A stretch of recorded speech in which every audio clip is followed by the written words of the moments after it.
Assalamualaikum warahmatullahi wabarakatuh. Selamat pagi Ananda semua. Hari ini kita bertemu kembali dalam materi fikih kelas 9 semester 1, yang mana materi yang akan kita bahas pada pertemuan kali ini adalah materi khiyar. Oke, sebelum kita lanjutkan pembahasan materinya, jangan lupa untuk di like dan di subscribe terlebih dahulu channelnya, agar bisa kita lanjutkan untuk pembahasan materi berikutnya. Materi yang kita bahas pada pertemuan kali ini adalah materi khiyar. Di sini saya sudah menampilkan kompetensi dasar yang akan kita pelajari dalam pembahasan kali ini, yaitu mulai dari kompetensi dasar, kompetensi inti sampai kepada kompetensi keterampilan, untuk memudahkan Ananda melihat apa saja yang akan menjadi pembahasan pada materi kali ini. Selanjutnya, dalam setiap kompetensi dasar itu harus mempunyai indikator capaian kompetensi, di mana kita akan melihat apa saja yang menjadi indikator pencapaian di dalam pembahasan materi khiyar. Di sini sudah dijabarkan untuk lebih memudahkan Ananda melihat apa saja kompetensi yang harus Ananda gapai dalam pembahasan materi khiyar. Kemudian tujuan dari pembelajaran ini melalui pendekatan discovery learning itu diharapkan peserta didik mampu nanti menjelaskan pengertian khiyar dengan benar, menganalisis dasar hukum khiyar dengan benar, kemudian mengelompokkan macam-macam khiyar, menganalisis manfaat khiyar dengan tepat, kemudian mendemonstrasikan tata cara khiyar dengan benar, di mana dari setelah selesai nanti pelaksanaan dari tujuan pembelajaran ini dari segi pengetahuan, Ananda mampu menunjukkan sikap kemauan untuk melaksanakan syariat khiyar ini sesuai dengan ketentuan syariat, dan juga nanti Ananda mampu melaksanakan ketentuan khiyar ini dalam kehidupan sehari-hari dengan benar. Jadi intinya tujuan pembelajaran kita, urgensi penting dari pembelajaran kita adalah Anda nanti mampu melaksanakan ketentuan khiyar ini di dalam kehidupan sehari-hari sesuai dengan syariat yang sudah ditentukan. Di dalam setiap kehidupan kita harus memiliki yang namanya motivasi. Yang menjadi motivasi di dalam materi khiyar ini adalah prinsip bisnis yang kita kerjakan harus sesuai dengan syariat, halal dan thayyibah, yang mana prinsip halal sesuai dengan syariat itu merupakan kunci bagi kita untuk mendapatkan harta yang berkah. Jangan sampai nanti kita menjadi seorang pebisnis yang curang, yang selalu bergelimang dengan dosa. Jadi kalau kita sudah menerapkan prinsip khiyar ini sesuai dengan syariat, nah kedepannya insya Allah kita akan menjadi seorang pebisnis yang penuh dengan berkah. Kemudian di sini saya juga menampilkan gambar yang bisa Ananda amati. Yang pertama itu dari kegiatan transaksi jual beli di pasar tradisional. Nah, dari gambar yang Ananda amati nanti bisa dilihat bagaimana pelaksanaan khiyar itu di dalam kehidupan bermasyarakat atau di lingkungan masyarakat itu sendiri. Kemudian juga ada di kegiatan transaksi jual beli itu di pasar-pasar modern, yang mana produk yang akan kita beli itu sudah tersedia dengan label harga yang sudah ditetapkan. Nah, melihat dari gambar ini bagaimana konsep khiar yang ada, apakah ada diterapkan di dalam pasar modern ini atau tidak. Nah, di situ nanti bisa kita lihat bagaimana nanti penerapannya di dalam kehidupan sehari-hari. Kemudian juga bisa kita lihat transaksi yang terjadi di sosial media. Dengan kecanggihan teknologi pada zaman sekarang ini, itu memudahkan kita untuk melakukan transaksi cukup hanya dengan menggunakan WhatsApp, Twitter, ataupun yang lainnya yang mendukung untuk melakukan aktivitas transaksi melalui dunia teknologi.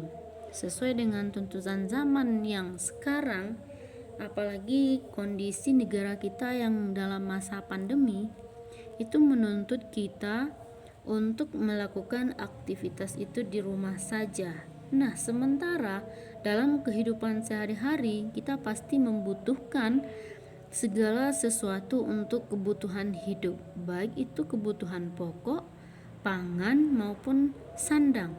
Nah, dengan adanya transaksi melalui sosial media ini, itu memberikan suatu kemudahan kepada kita untuk melaksanakannya hanya dengan tetap menunggu di rumah. Nah, kita akan melihat pula bagaimana konsep khiar yang ada dalam kegiatan jual beli seperti ini. Apakah ada hak khiarnya atau tidak? Nah, itu yang akan menjadi catatan bagi Ananda dalam pembelajaran sekarang ini. Melihat kepada dari segi pengertian. Yang pertama, pengertian khiar menurut dari bahasa. Menurut bahasa artinya memilih di antara dua pilihan, sedangkan menurut istilah adalah hak memilih bagi penjual atau pembeli untuk meneruskan akad atau membatalkannya. Jadi dari pengertian khiar itu bisa kita pahami bahwa antara penjual dan pembeli memiliki hak apakah salah satu di antara keduanya tersebut mau melanjutkan akadnya ataupun membatalkan akadnya.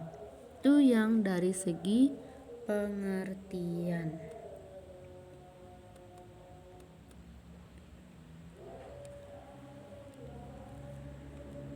Kemudian yang menjadi dasar hukum dari khiar itu adalah yaitu sabda Rasulullah Shallallahu Alaihi Wasallam yang berbunyi, A'udzubillahi minasyaitonirrajim, Bismillahirrahmanirrahim, Anta bil khiyari bikulli sil'atin ibta'taha thalatha layalin.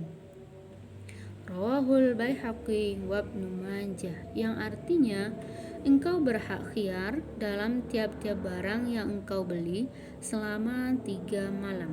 Hadis riwayat Al-Baihaqi dan Ibnu Majah.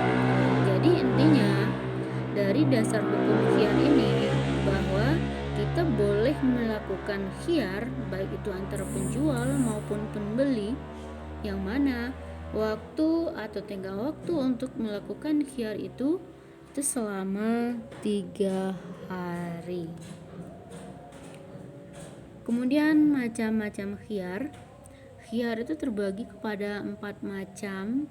Yang pertama yaitu khiar majlis, yang kedua ada khiar aibi, yang ketiga ada khiar syarat, yang keempat ada khiar ru'yah. Yang pertama khiar majlis.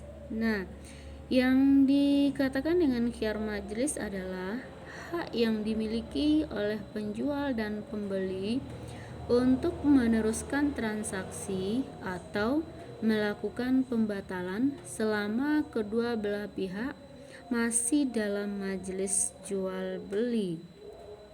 Nah, dalam transaksi khiyar majelis ini antara penjual dan pembeli itu boleh melakukan hak pilih antara meneruskan atau membatalkan jual beli.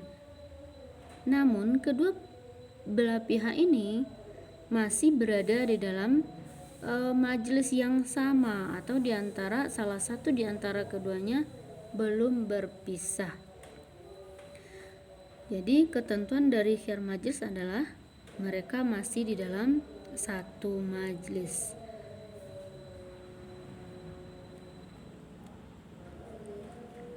Kemudian khiyar syarat.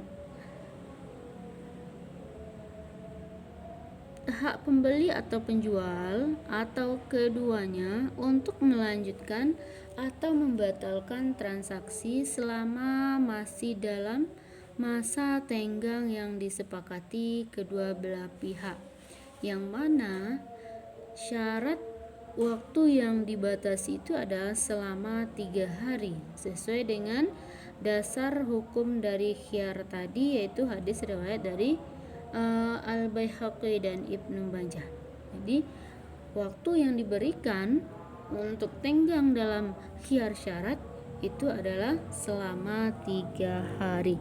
Jika sudah lewat dari 3 hari sesuai dengan kesepakatan antara penjual dan pembeli, maka hak khiyarnya menjadi batal.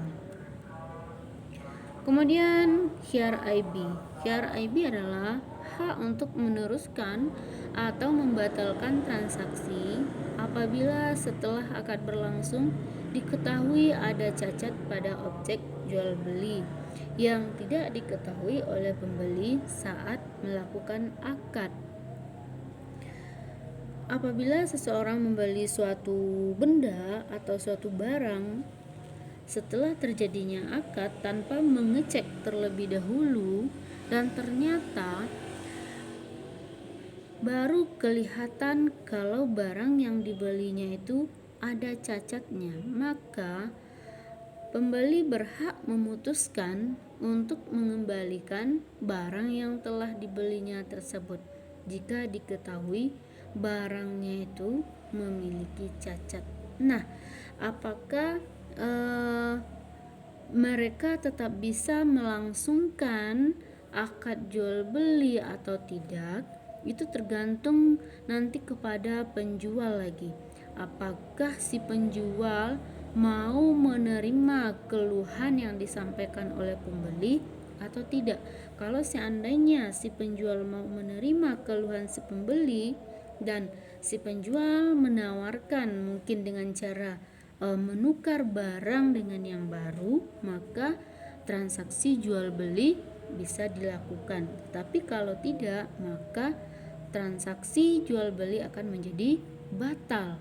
Kenapa? Karena si pembeli sudah memutuskan untuk mengembalikan barang tersebut karena barang yang dibelinya sudah jelas ada cacatnya. Kemudian khiyar ru'yah. Khiyar ru'yah itu adalah hak pembeli untuk menyetujui akad jual beli atau membatalkan akad terhadap perjanjian jual beli atas objek jual beli yang belum dilihatnya di saat akad. Nah, contohnya ini ada seorang pedagang membeli buah apel dari petani dengan melihat sampel barang atau berdasarkan spesifikasi kualitas apel tertentu. Setelah melakukan pemeriksaan, ternyata kondisi apel yang dikirimkan oleh petani kurang bagus, sehingga boleh si pembeli ini membatalkan transaksi jual belinya atau membeli separuhnya saja sesuai dengan kualitas barang yang dilihatnya. Jadi intinya setelah kita membeli barang itu akan kita lihat terlebih dahulu kualitasnya, apakah sesuai dengan apa yang kita inginkan atau tidak. Jadi kalau seandainya kualitas barang itu tidak sesuai dengan yang disampaikan penjual kepada pembeli, maka si pembeli boleh melakukan pembatalan terhadap akad tersebut.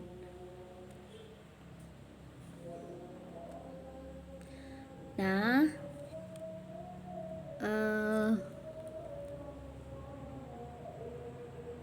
itulah materi yang berkaitan dengan khiyar, tidak terlalu panjang dan juga tidak terlalu banyak. Di sini saya juga menyediakan beberapa evaluasi yang bisa Ananda pelajari untuk menguji kemampuan Ananda di dalam materi khiyar ini.